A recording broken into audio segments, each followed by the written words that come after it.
జాతీయ science day వేడుకలు కామారెడ్డి జిల్లా బాన్సడ పట్టణంలోని వాసవి పాఠశాలలో ఘనంగా నిర్వహించారు. ఫిబ్రవరి 28న నిర్వహించిన ఈ కార్యక్రమానికి ఉపాధ్యాయులు, విద్యార్థులు, తల్లిదండ్రులు హాజరై విజయవంతం చేశారు. విద్యార్థులు వివిధ శాస్త్ర ప్రదర్శనలు ఏర్పాటు చేశారు. సౌరశక్తి మోడల్స్, వర్షపాతం కొలిచే పరికరాలు, నీటి శుద్ధి నమూనాలు, విద్యుత్ ఉత్పత్తి విధానాలపై ప్రాజెక్టులు అందరినీ ఆకట్టుకున్నాయి. చిన్నారులు రూపొందించిన రోబోటిక్స్ నమూనాలు ప్రత్యేక ఆకర్షణగా నిలిచాయి.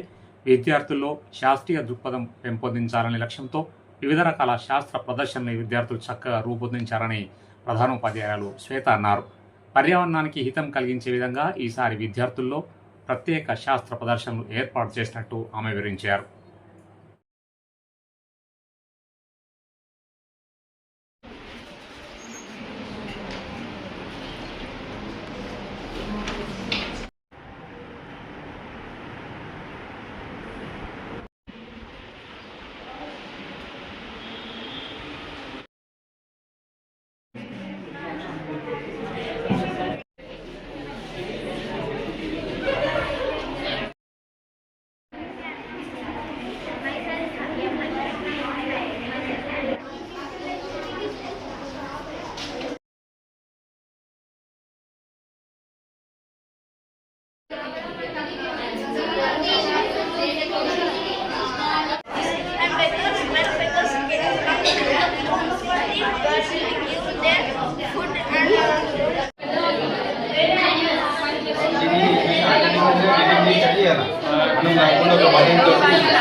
అందరికీ నమస్కారం అండి. నేను మీ Vasavi high school principal Lakshmi Shweta. ముందుగా అందరికీ national science day, happy national science day శుభాకాంక్షలు. Happy national science day to all of you. So మేము మా స్కూల్లో ప్రతి ఇయర్ నేషనల్ సైన్స్ డే సందర్భంగా సైన్స్ ఫేర్ కండక్ట్ చేస్తామండి. సో ఎవ్రీ ఇయర్ లానే ఈ ఇయర్ కూడా కండక్ట్ చేస్తాం. బట్ ఈ ఇయర్కి చాలా ప్రత్యేకత ఉంది. సో సైన్స్ ఫేర్ కండక్ట్ చేయడానికి మెయిన్ రీజన్ ఏంటి అంటే సివి రామన్ ఎఫెక్ట్ని ఫైండ్ అవుట్ చేశారు. సో టు ఆనర్ హిమ్, ఆయన్ని గుర్తు చేసుకోవడానికి, ఆయన చేసిన ఎఫెక్ట్ని ఒక్కసారి మళ్ళీ గుర్తు చేసుకోవడానికి, ఆయన్ని ఆనర్ చేయడానికి మనం సైన్స్ ఫేర్ ఎవ్రీ ఇయర్ జరుపుకుంటాం. So science fair main motto ఏంటంటే మనకు సమాజంలో చాలా ప్రాబ్లమ్స్ ఉన్నాయండి. ప్లాస్టిక్ ఈ సమాజంలో రోజు చూస్తుంటే ప్లాస్టిక్ అనేది గుట్టలుగా పేరుకుపోతుంది. సో ప్లాస్టిక్ని రీసైకిల్ ఎలా చేయాలి, మనం తీసుకున్న ప్రతి ఫుడ్ కూడా పెస్టిసైడ్స్ తో కంప్లీట్ అయి ఉంటుంది. సో న్యాచురల్గా ఫార్మింగ్ ఎలా చేయాలి, సో మన సమాజంలో ఇలా ఉన్న ప్రాబ్లమ్స్ అన్నింటినీ అవాయిడ్ చేయడానికి స్టూడెంట్ని క్రియేటివ్గా ఈ మోడల్స్ ప్రిపేర్ చేయగలుగుతారు. ఈ సమాజంలో ఉన్న ప్రాబ్లమ్స్ని వాళ్ళ సైన్స్ ఫేర్ మోడల్తో ఎలా చేంజ్ చేయగలుగుతారు అన్న ఉద్దేశంతో ఎవ్రీ ఇయర్ మేము సైన్స్ ఫేర్ కండక్ట్ చేస్తాం. సో ఈ సైన్స్ ఫేర్ యొక్క ప్రత్యేకత ఏంటంటే ఈ ఇయర్ మేము theme based science fair conduct చేస్తామండి. First one is waste to wealth.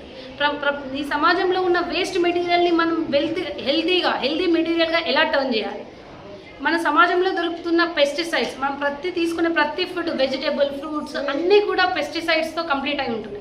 So natural farming ఎలా చేయాలి, మన హెల్దీగా ఉండడానికి తీసుకోవాల్సింది ఫుడ్, అలాంటి మంచి ఫుడ్ ఎలా తీసుకురావాలి అన్న ఉద్దేశంతో న్యాచురల్ ఫార్మింగ్ అనే కాన్సెప్ట్ ఇచ్చాము. అలానే రోడ్ సేఫ్టీ రూల్స్. ఇప్పుడు మీరు అబ్జర్వ్ చేస్తూ ఉంటే చాలా యాక్సిడెంట్స్, డైలీ మనం టెన్స్ ఆఫ్ యాక్సిడెంట్స్ మనం చూస్తున్నాం. సో ఈ రోడ్ యాక్సిడెంట్స్ని ఎలా ప్రివెంట్ చేయగలగాలి, ఎలాంటి రూల్స్ ప్రజలు ఫాలో అవ్వాలి అనే ఉద్దేశంతో మనం రోడ్ సేఫ్టీ రూల్స్ ఆ కాన్సెప్ట్ పైన కూడా మా పిల్లలు కొన్ని మోడల్స్ని ప్రిపేర్ చేశారు. అలానే ఏఐ టెక్నాలజీ, ఈ రోజుల్లో ఏఐ టెక్నాలజీ అనేది చాలా ఇంప్రూవ్ అయింది. సో ఏఐ టెక్నాలజీని ఈ సమాజంలో యూజ్ చేయడానికి ఎలాంటి న్యూ క్రియేటివ్ ఐడియాలజీ మనం ఈ సమాజంలో యూజ్ చేయాలి అన్న ఉద్దేశంతో ఏఐ టెక్నాలజీ రిలేటెడ్ కూడా మా పిల్లలు చాలా మోడల్స్ ప్రిపేర్ చేశారు. ఇలా థీమ్ బేస్డ్ డిఫరెంట్ థీమ్స్తో మా పిల్లలు క్రియేటివ్గా with their own knowledge they prepared so many models. And we conducted the competition conduct చేస్తే ఏంటంటే పిల్లల్లో కాంపిటేటివ్ స్పిరిట్ అనేది పెరుగుతుంది అన్న ఉద్దేశంతో కాంపిటీషన్ సైన్స్ ఫేర్ కండక్ట్ చేశామండి.